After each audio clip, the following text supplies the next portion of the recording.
नमस्कार दोस्तों, हम चर्चा कर रहे थे भारतीय राजनीतिक विचारकों की। आज इस क्रम में हमारा जो विषय है वो है पंडित दीनदयाल उपाध्याय के राजनीतिक विचार, उनकी जो विचारधारा है उसके बारे में चिंतन मनन हम करेंगे। तो शुरुआत करते हैं उनके जीवन परिचय से। क्या परिस्थितियां रही, किन परिस्थितियों ने उनके विचारों को विकसित किया।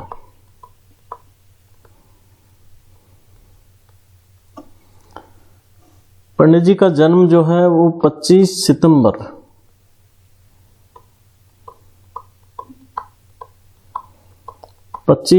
1916 को हुआ और ये हुआ एक गांव है छोटा सा जिसका नाम है नंगला चंद्रभान।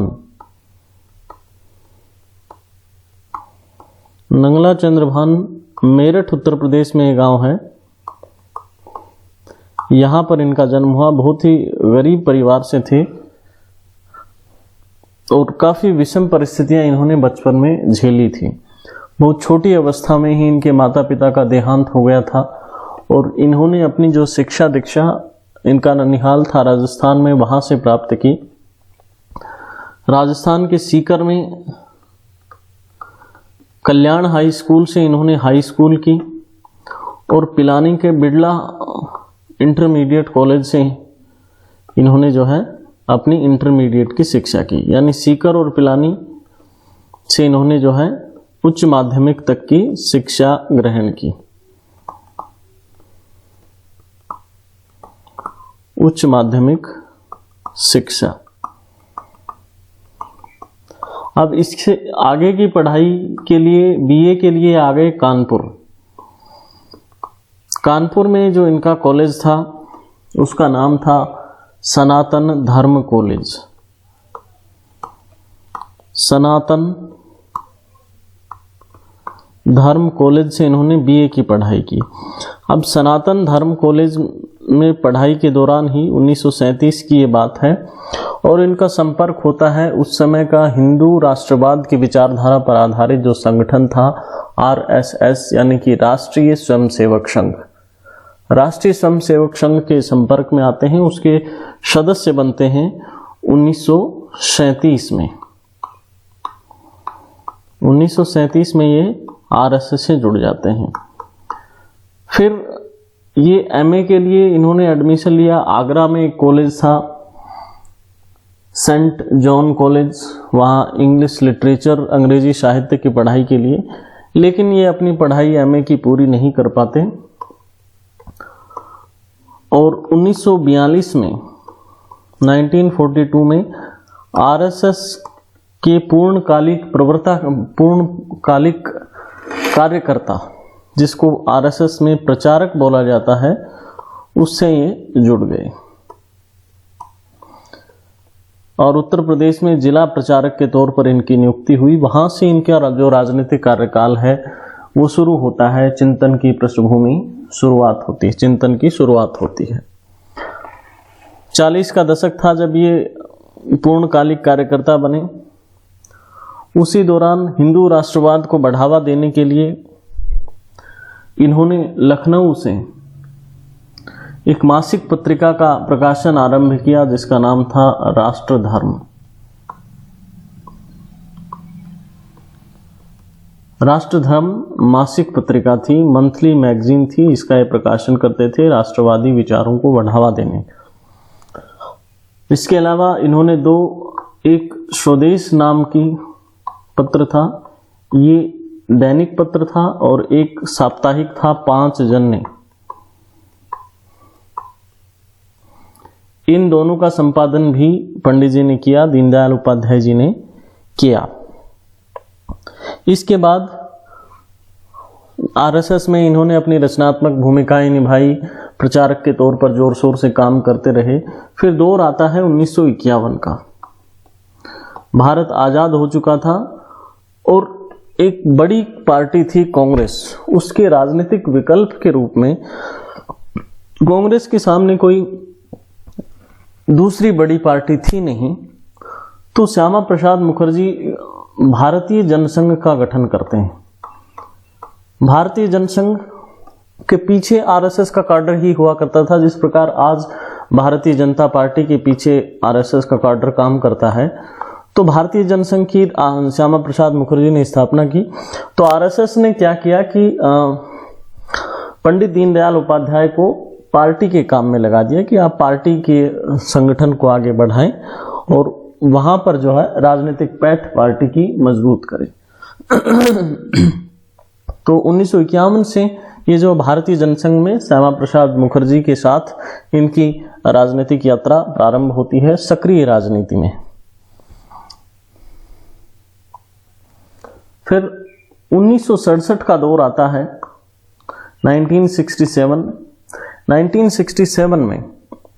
1967 का वो दौर था जब कांग्रेस को सबसे पहले चुनौती मिलना आरंभ हो गई थी, और ऐसा संभव हो पाया था सिर्फ दीनदयाल उपाध्याय के प्रयासों से, या कहें कि संघ के सामूहिक प्रयासों से, जिसमें दीनदयाल उपाध्याय जी का एक बहुत बड़ा योगदान था। इनके साथ अटल बिहारी वाजपेयी भी थे, लाल कृष्ण आडवाणी भी थे, लेकिन दीनदयाल उपाध्याय चूंकि उस समय के बड़े नेता थे और उनकी अगुवाई में ही जनसंघ काम करता था।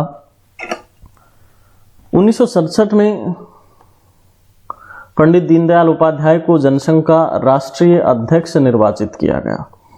जनसंघ ने काफी उत्साहजनक प्रदर्शन किया 67 के चुनाव में, और कई राज्यों में अपनी सरकारें बनाने में भी सफल हुए। संसद में भी इनका अच्छा खासा योगदान था और कांग्रेस के बाद प्रमुख विपक्षी दल के रूप में इनको मान्यता मिली। कांग्रेस चूंकि सत्ता पार्टी थी, लेकिन कांग्रेस का वह जोर नहीं रहा था जो आजादी के तुरंत बाद हुआ करता था, और उसमें बहुत बड़ा योगदान था पंडित दीनदयाल उपाध्याय का। लेकिन फिर ये पंडित जी का स्वर्णिम दौर ज्यादा नहीं चला, और 1968 में 11 फरवरी के दिन ये एक रेल यात्रा कर रहे थे। रेल यात्रा के दौरान मुगल सराय रेलवे स्टेशन के पास संदिग्ध अवस्था में इनकी हत्या कर दी गई। इनकी हत्या किसने की, किन परिस्थितियों में हुई, वह गुत्थी आज तक नहीं सुलझाई जा चुकी है। लेकिन मुगल सराय स्टेशन के पास इनका शव मिला और इनकी हत्या किसी अनजान आदमी ने कर दी थी। उसके ऊपर फिर बार बार राजनीतिक चर्चाएं होती रहती हैं, किसका हाथ था किसका नहीं था। कई बार जांच की मांगें भी उठती हैं, लेकिन फिर भी आज तक ये स्थिति साफ नहीं हो पाई है। इनके सम्मान में चूंकि मुगल सराय स्टेशन के पास पंडित दीनदयाल उपाध्याय की हत्या कर दी गई थी, इसलिए भारत सरकार ने हाल ही में इनके सम्मान में जो मुगल सराय स्टेशन है, मुगल सराय जंक्शन हुआ करता था, मुगल सराय जंक्शन का नाम दीनदयाल उपाध्याय स्टेशन कर दिया।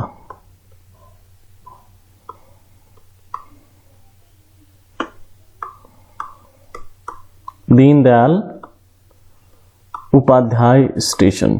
इसके अलावा भी चूंकि दीनदयाल जी के विचारों पर कार्य करने वाली सरकार है, तो पंडित दीनदयाल जी को और भी काफी महत्व मिला है। मुगल सराय स्टेशन के अलावा एक कांडला बंदरगाह था। कांडला बंदरगाह का नाम भी जो है दीनदयाल बंदरगाह कर दिया गया है। उन्हीं की स्मृति में, उनके कार्यों को याद रखने के लिए दीनदयाल बंदरगाह। इसके अलावा ग्रेटर नोएडा उत्तर प्रदेश में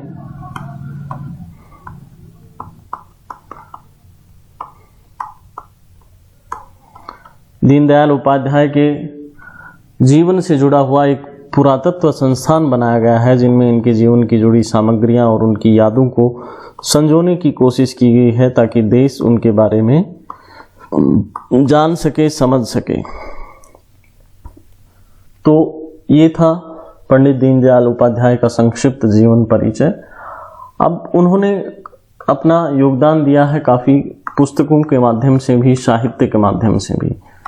चूंकि 5 जने और वो जो स्वदेश, राष्ट्रधर्म इत्यादि पत्र पत्रिकाओं का संपादन और प्रकाशन तो उन्होंने किया ही, इसके अलावा भी काफ़ी पुस्तकें लिखी हैं। जैसे एक पुस्तक थी भारतीय अर्थनीति,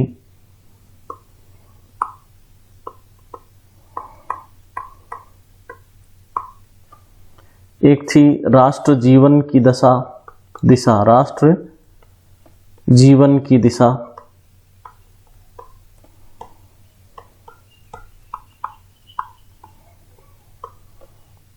फिर राष्ट्र चिंतन,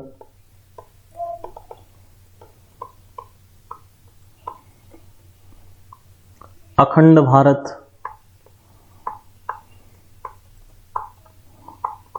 चूंकि दीनदयाल उपाध्याय भारत और पाकिस्तान द्विराष्ट्र सिद्धांत के समर्थक नहीं थे, इस अखंड भारत का अपना विचार प्रतिपादित करते हैं इस पुस्तक में। फिर पॉलिटिकल डायरी,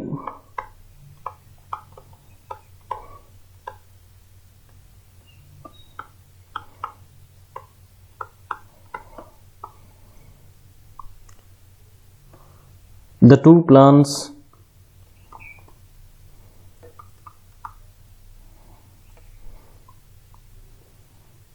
और जो सबसे प्रसिद्ध इनका है एकात्म मानववाद, एकात्म मानव दर्शन, इस पर भी इन्होंने जो है अपना दर्शन विकसित किया है।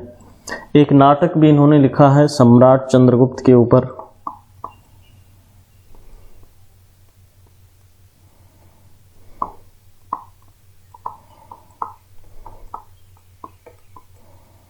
तो फिर आदि शंकराचार्य के ऊपर भी इन्होंने एक पुस्तक लिखी है। ये आप नोट्स में भी देख सकते हैं। नोट्स जो है आप नीचे टेलीग्राम ग्रुप का लिंक दिया गया है, वहां से नोट्स को डाउनलोड कर सकते हैं। आगे चलते हैं, इनके विचारों को जानते हैं। पंडित जी ने उस समय दो विचारधाराएं प्रचलित थी। एक तो पूंजीवाद केंद्रित था व्यक्तिवाद पर, इंडिविजुअलिज्म पर, और दूसरी विचारधारा थी मार्क्सवाद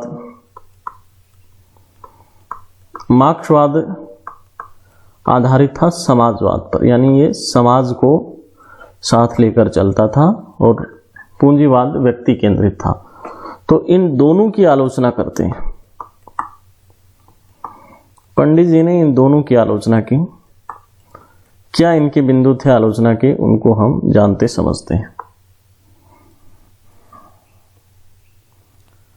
पंडित जी कहते हैं कि पूंजीवाद और मार्क्सवाद दोनों ही जो है मानव के शरीर की और इच्छा, यानी शरीर और मन की जरूरतों पर ध्यान देती हैं। शरीर और मन की जरूरतें यानी कि सिर्फ और सिर्फ भौतिक आवश्यकताओं पर, ऐसी आवश्यकताएं जो सिर्फ भौतिक हैं, उन्हीं पर ये दोनों विचारधाराएं ध्यान देती हैं। लेकिन पंडित जी कहते हैं कि मानव के संपूर्ण विकास के लिए उसका आत्मिक विकास भी जरूरी होता है। आत्मिक विकास के लिए उसको आत्मिक खुराक भी जरूरी होती है। उसकी नैतिक आवश्यकताएं भी पूरी होनी चाहिए। इसलिए वो कहते हैं कि दोनों विचारधाराएं अपूर्ण हैं, क्योंकि सिर्फ भौतिकता की बात करते हैं, आत्मिकता की, आध्यात्मिकता की या नैतिकता की बात नहीं करती हैं। साथ ही साथ वो मार्क्सवाद में जो वर्ग विभाजन है उसको अस्वीकार करके एक वर्गहीन और जातिहीन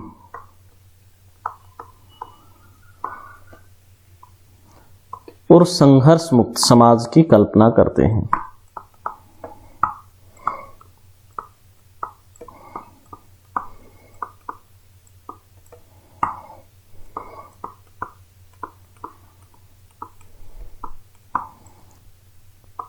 पंडित जी कहते हैं कि मानवीय संबंधों में एकता, यानी विभाजन की बजाय हमें जो है मानवीय एकता पर ध्यान देना चाहिए।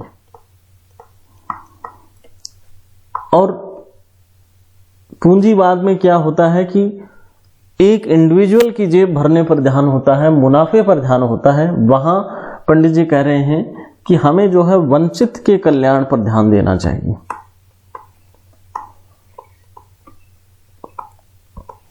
वंचित का कल्याण करना चाहिए। ये दोनों विचार जो है पंडित दीनदयाल उपाध्याय जी ने दिए, पूंजीवाद और समाजवाद की आलोचना करते हुए। साथ ही उन्होंने कहा कि मनुष्य का आत्मिक विकास भी जरूरी है, सिर्फ भौतिक आवश्यकताएं ही सब कुछ नहीं होती हैं। आगे इनका एक और प्रसिद्ध विचार जो है, हालांकि ये विचार गांधी जी के विचारों में भी परिलक्षित होता है, जिसे कहा जाता है अंत्योदय।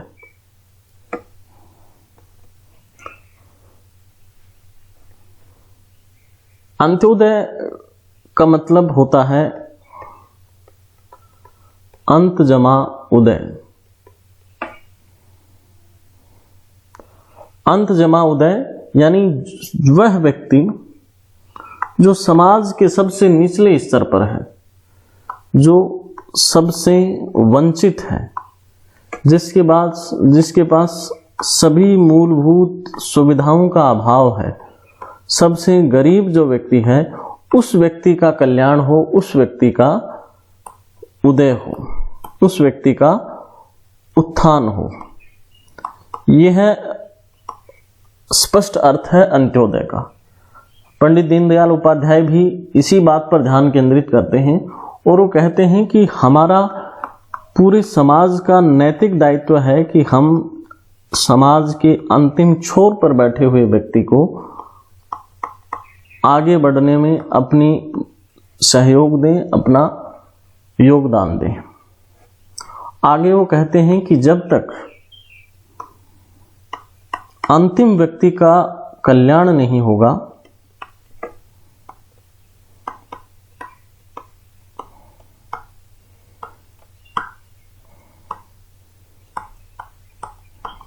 जब तक अंतिम व्यक्ति का कल्याण नहीं होगा, तब तक राष्ट्र जो है शक्तिशाली नहीं बनेगा।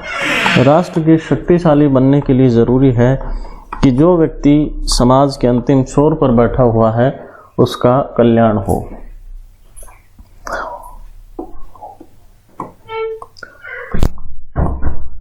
यह था पंडित दीनदयाल उपाध्याय का अंत्योदय का विचार। चलिए आगे बात करते हैं और सर्व प्रमुख इनकी जो विचारधारा है उसके बारे में जानते हैं, जो है एकात्म मानववाद।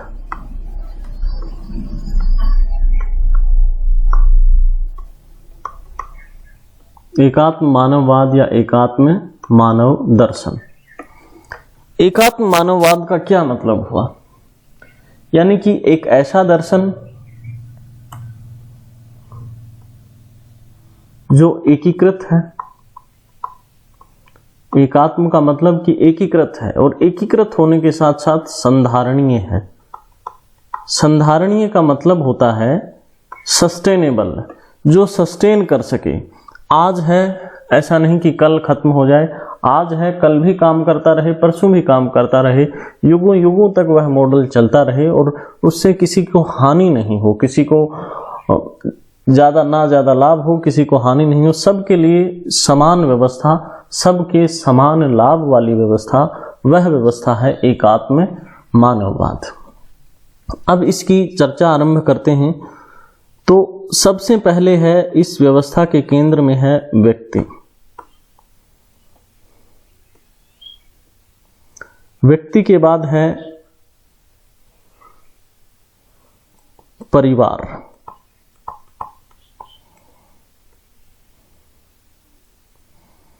परिवार के बाद समाज।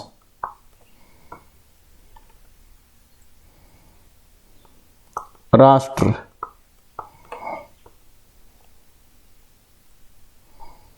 विश्व।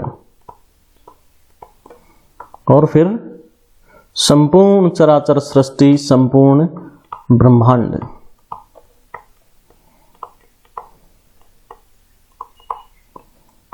यानी एक ऐसी व्यवस्था जिसके केंद्र में व्यवस्थित व्यक्ति है, लेकिन वह व्यवस्था उत्तरोत्तर रूप में संपूर्ण सृष्टि को, संपूर्ण ब्रह्मांड को समाहित कर लेती है। ऐसा दर्शन पंडित जी ने दिया। अब समाज की व्याख्या करते हुए कहते हैं कि समाज जो है एक आंगिक इकाई है। आंगिक का मतलब कि कुछ ऐसी वस्तु, ऐसी चीज जो विभिन्न अंगों से मिलकर बनी हो। जिस प्रकार हमारा शरीर हाथ, कान, नाक, पैर इत्यादि अंगों से मिलकर बना है, उसी प्रकार समाज भी व्यक्तियों से मिलकर बना हुआ है और हर व्यक्ति की अलग अलग भूमिका है। इसलिए कोई भी व्यक्ति गौण नहीं है, कोई भी व्यक्ति प्राथमिक नहीं है। सभी की अपनी अपनी बराबर बराबर भूमिका है। इसी प्रकार इसको राष्ट्र भी एक आंगिक इकाई है, विश्व भी आंगिक इकाई है और संपूर्ण सृष्टि एक आंगिक इकाई है। पंडित जी कहते हैं कि सृष्टि का निर्माण किसने किया है? सृष्टि का निर्माण किया है ईश्वर ने। व्यक्ति का निर्माण किसने किया है? व्यक्ति का निर्माण भी ईश्वर ने किया है। इसलिए इन दोनों के बीच एक आत्मिक संबंध है। सृष्टि और व्यक्ति यानी केंद्र और जो सबसे बाहर का अवस्था है, सबसे वृत्त जो अवस्था है सृष्टि, सबसे केंद्र में है व्यक्ति, इन दोनों के बीच आत्मिक संबंध है। और इसी कड़ी में फिर परिवार, समाज, राष्ट्र और विश्व भी आते हैं, वो भी इसी में समाहित हो जाते हैं। सभी का आपस में आत्मिक संबंध है, यानी कोई एक अलग उससे पृथक नहीं है, किसी का आपस में टकराव नहीं है, सबका आपस में संबंध है। आगे पंडित जी कहते हैं कि चूंकि सबका संबंध है, इसलिए व्यक्ति के जीवन की एकांगी व्यवस्था नहीं की जा सकती, यानी एक पक्ष की व्यवस्था नहीं करनी चाहिए, सिर्फ भौतिक पक्ष की व्यवस्था कर दी, नैतिक छोड़ दिया, ऐसा नहीं होना चाहिए। एकांगी व्यवस्था का मतलब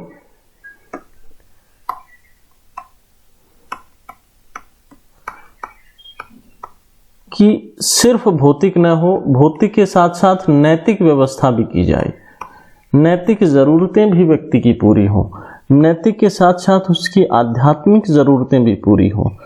उस जहां जैसा वह विश्वास करता है उस इससे उसके विश्वास को पलने का मौका मिले, ऐसी व्यवस्था राज्य द्वारा की जाए, नैतिक आदर्शों की पालना में भी वह समर्थ हो सके। और इसी के समकक्ष भारतीय संस्कृति का एक विचार है, जिसे कहा गया है, चार पुरुषार्थों के रूप में दर्शाया गया है: धर्म, अर्थ, काम और मोक्ष। धर्म, अर्थ, काम और मोक्ष यानी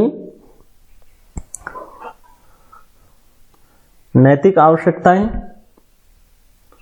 भौतिक आवश्यकताएं और आध्यात्मिक आवश्यकताएं। धर्म नैतिक आवश्यकता है, अर्थ और काम भौतिक आवश्यकताएं हैं और मोक्ष अंतिम अवस्था आध्यात्मिक आवश्यकता है। इसलिए इन सभी के जो वातावरण है वह राज्य द्वारा प्रदान किया जाए, या वह प्रदान किया जाना चाहिए समाज द्वारा। ये पंडित जी का मतलब था एकात्म मानववाद में। एकात्म मानववाद में वो कह रहे हैं कि व्यक्ति समाज का विरोधी नहीं है, परिवार का विरोधी नहीं है, समाज परिवार का विरोधी नहीं है, और समाज राष्ट्र का विरोधी नहीं है, राष्ट्र विश्व का विरोधी नहीं है, विश्व सृष्टि का विरोधी नहीं है। व्यक्ति प्रमुख तो है, व्यक्ति केंद्र में है, लेकिन उनके चिंतन की विशेषता है कि टकराव की बात वो नहीं कर रहे हैं। टकराव की बजाय वो सामंजस्य की बात कर रहे हैं कि सब अपने इंडिविजुअल लेवल को बढ़ाते हुए फिर सामंजस्य स्थापित करें, पूरी व्यवस्था बनाएं, चारों पुरुषार्थों को प्राप्त करें, हर आवश्यकता पूरी हो, भौतिक, नैतिक, आध्यात्मिक, इस प्रकार का माहौल बने। इसे कहा एकात्म मानववाद।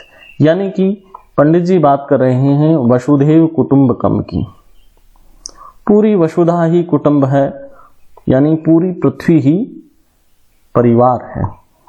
वसुधैव कुटुंबकम की भावना ही एकात्म मानववाद की भावना है।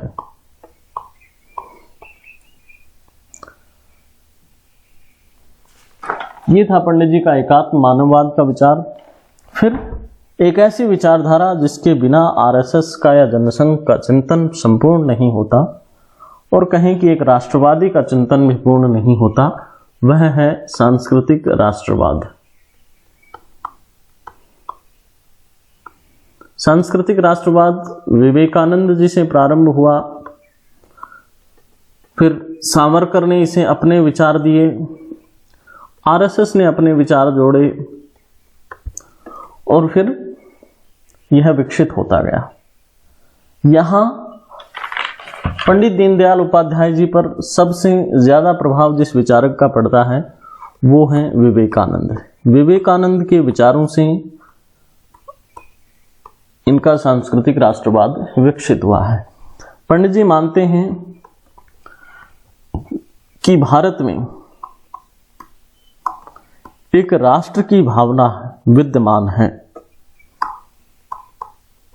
चूंकि उस समय चर्चा थी कि भारत एक राष्ट्र है भी कि नहीं, क्या सभी इकाइयां एक साथ रह पाएंगी, यहां पंडित जी कहते हैं कि भारत में न सिर्फ राष्ट्र की भावना है बल्कि मानवीय चेतना भी विद्यमान है।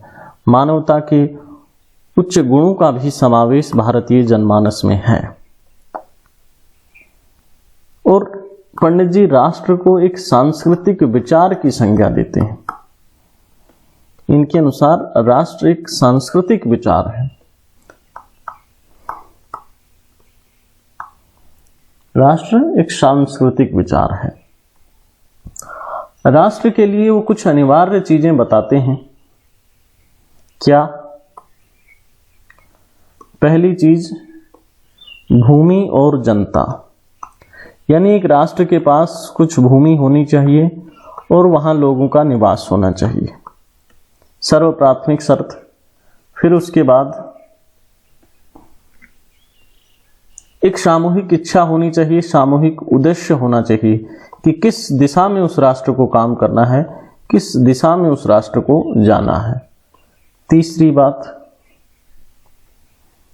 उस राष्ट्र के पास एक सिद्धांतों का समुच्चय होना चाहिए।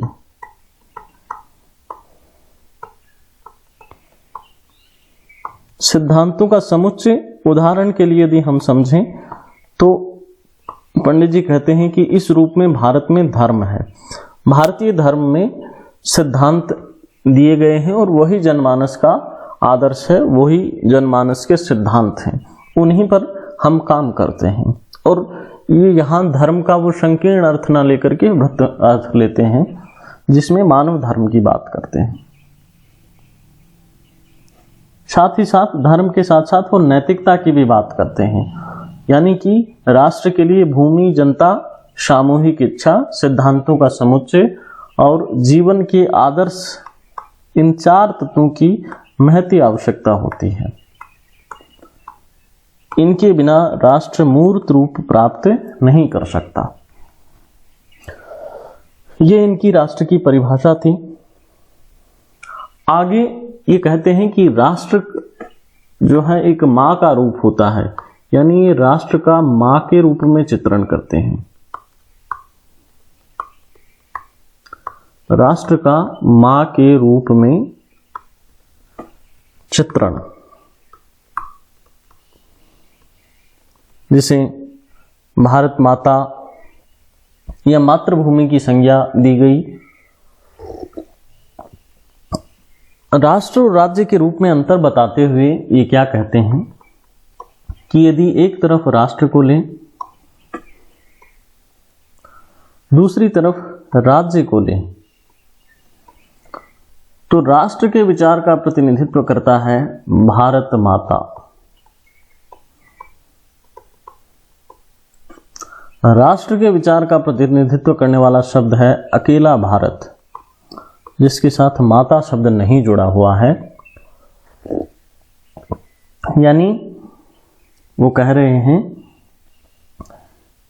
कि राष्ट्र एक सांस्कृतिक संकल्पना है।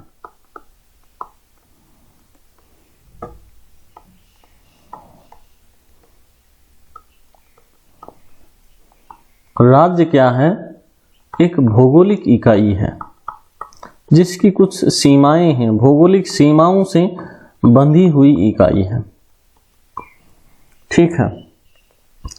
और यहाँ ये वो सब तत्व भी बताते हैं कि राष्ट्र के एक भूमि और जनता आवश्यक होता है, साथ ही साथ सामूहिक इच्छा, सिद्धांतों का समुच्चय और जीवन के आदर्श। इस प्रकार की चीजें राज्य में नहीं होती। यहाँ वो राष्ट्र को प्राथमिक मानते हैं। राष्ट्र कहते हैं कि राष्ट्र प्राथमिक है और राज्य द्वितीयक है। ठीक।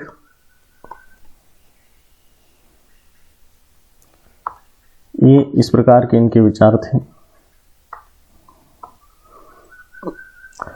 इसके आगे ये कहते हैं कि यदि ये राष्ट्र राज्य की बात हुई, यदि दल की भी बात करें, पार्टी की बात करें, तो वो कहते हैं कि राष्ट्र जो है दल से ऊपर है, दल से प्राथमिक है। दल की तुलना में पहले आता है राष्ट्र। यानी दल के राष्ट्र के लिए यदि दल के सिद्धांतों की आहुति देनी पड़े तो हमें हिचक नहीं करना चाहिए, क्योंकि राष्ट्र दल से प्राथमिक है। आगे वो बात करते हैं, वो कहते हैं कि राष्ट्र में जो तत्व होता है उसे कहा जाता है एकात्मक चेतना।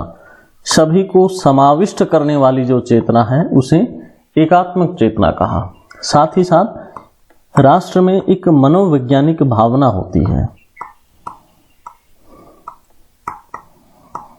सभी के दिलो दिमाग को एक करने वाली भावना और सभी के मन में एकता को पैदा करने वाली चेतना।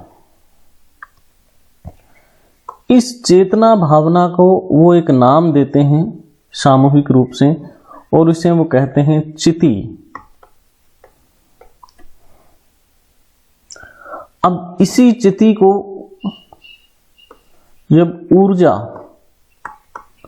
और शक्ति मिलती है तो ये अपने विराट स्वरूप में सामने आता है और विराट का रूप ग्रहण करता है।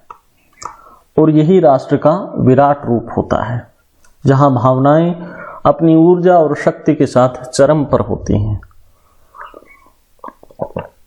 ठीक है, ये था इनका सांस्कृतिक राष्ट्रवाद का विचार। यहां हम आपको एक और बात बता दें कि जब हमने वीर सावरकर जी का अध्ययन किया था, उसमें आरएसएस की पृष्ठभूमि और सांस्कृतिक राष्ट्रवाद के विचार को सावरकर जी की दृष्टि से बतलाया था। तो आप दोनों का अध्ययन करें, दोनों की तुलना करें, क्योंकि तुलना का भी प्रश्न आने की संभावना रहती है। इसलिए सावरकर का वीडियो अगर आपने अभी तक नहीं देखा है तो उसको रिवाइज कर लें। आई बटन में भी हम आपको उसका लिंक दे देंगे। ठीक है, चलिए आगे चलते हैं। आगे इनका सिद्धांत है स्वराज का सिद्धांत।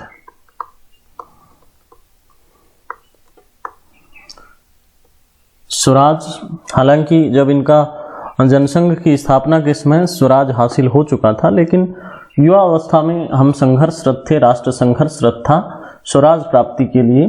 तो इन्होंने क्या अपने सिद्धांत दिए? 3 सिद्धांत ये देते हैं।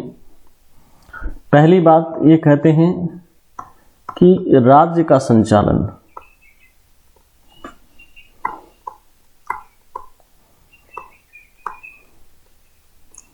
राज्य का संचालन राष्ट्र के लोगों द्वारा हो।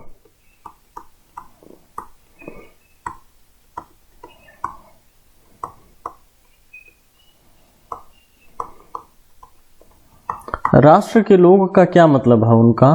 राष्ट्र के लोग का मतलब है कि जो परिभाषा हमने राष्ट्र की परिभाषा पढ़ी थी, उस परिभाषा में जो फिट बैठते हैं उन लोगों के द्वारा ही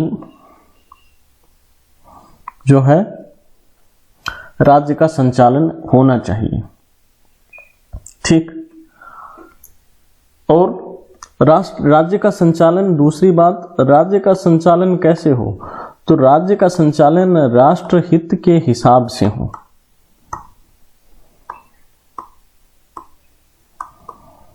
राष्ट्र हित के हिसाब से राज्य का संचालन होना चाहिए। तीसरी बात, आगे कहते हैं कि राज्य इस बात में सक्षम होना चाहिए कि वह राष्ट्रहित की रक्षा कर सके और राष्ट्रहित में वृद्धि कर सके। राष्ट्रहित की रक्षा और वृद्धि दोनों काम को कर सके, ये इनकी स्वराज की अवधारणा थी। संक्षेप में यदि देखें तो पहला बिंदु राजनीतिक स्वतंत्रता,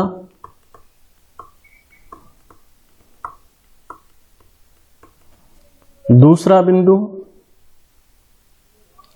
राष्ट्रहित के लिए समर्पण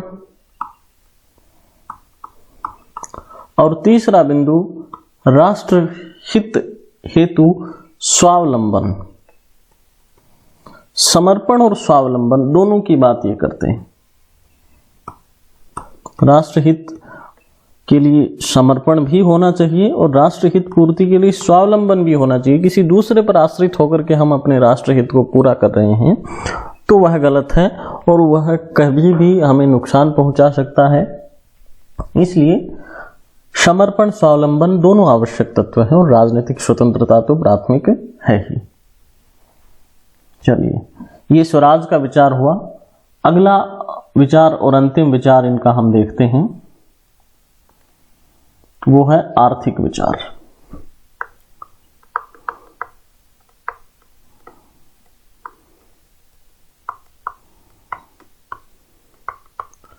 क्योंकि जड़ से जुड़े हुए व्यक्ति थे पंडित दीनदयाल उपाध्याय, तो इनके आर्थिक विचारों में हमें निचले स्तर को हितपूर्ति करने वाली बातें दिखाई देती हैं। जैसे कि ये बात करते हैं सबसे पहले कि अर्थव्यवस्था विकेंद्रित होनी चाहिए। विकेंद्रित अर्थव्यवस्था का मतलब कि बड़े बड़े उद्योग स्थापित नहीं किए जाएं, बल्कि छोटे उद्योग।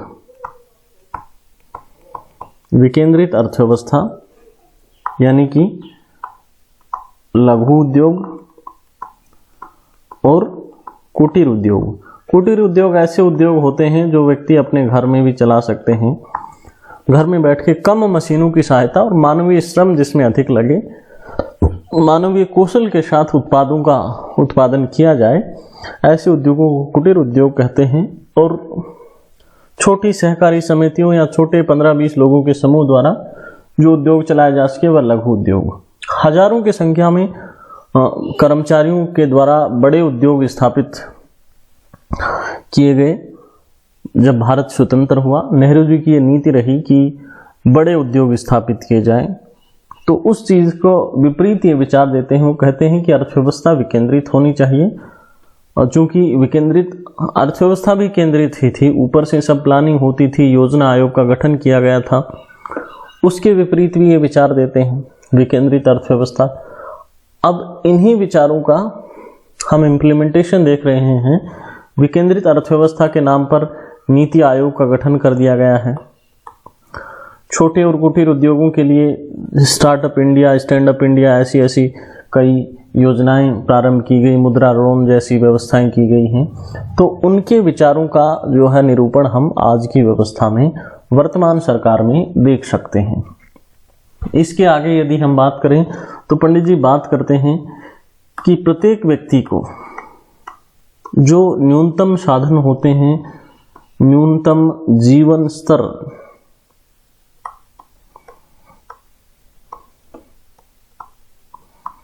न्यूनतम जीवन स्तर प्राप्त होना चाहिए प्रत्येक व्यक्ति को।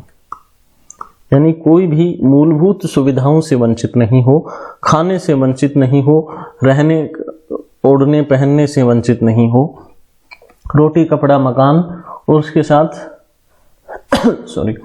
आवास, शिक्षा, स्वास्थ्य इत्यादि सुविधाएं सबको सुलभ हो। आगे ये बात करते हैं हर हाथ को रोजगार की, यानी कि प्रत्येक व्यक्ति जो वयस्क है, काम करने की उम्र प्राप्त कर चुका है, साथ ही साथ स्वस्थ है,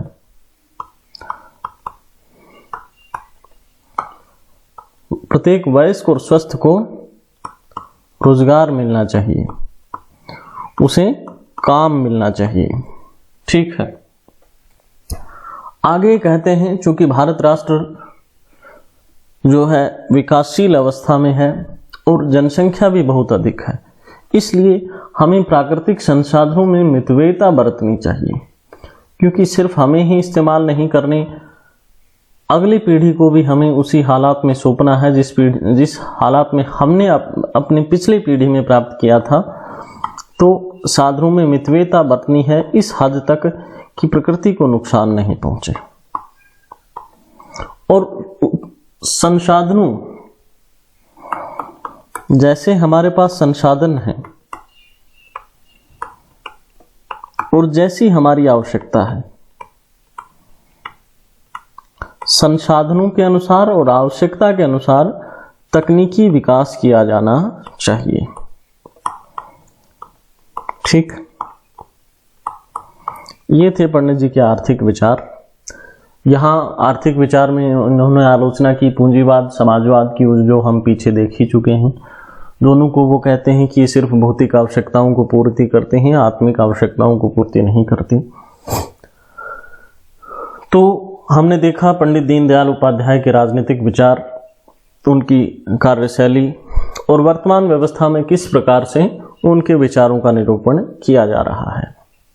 ठीक है, इसी के साथ भारतीय विचारकों का जो श्रृंखला है हमारी, वह समाप्त होती है। इसके बाद हम राजनीति विज्ञान का कोई दूसरा सेगमेंट प्रारंभ करेंगे।